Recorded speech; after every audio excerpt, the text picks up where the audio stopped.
అందరికీ praise the lord. ఈరోజు దేవుని వాక్యము యాకోబు రాసిన పత్రిక 5వ అధ్యాయము 4వ వచనం నుంచి 6వ వచనం వరకు చదువుకుందాము. ఇదిగో మీ చేలు కోసిన పనివారికి ఇయ్యక మీరు మోసముగా బిగపట్టిన కూలి మొరపెట్టుచున్నది.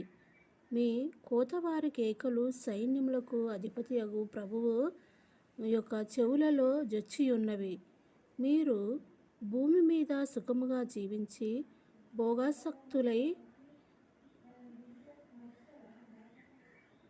వదదినమందు మీ హృదయములను పోషించుకుంటిరి.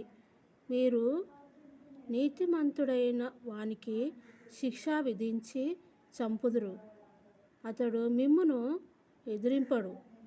దేవుడి వాక్యం దీవించి ఆశీర్వదించునుగాక. ఆమేన్.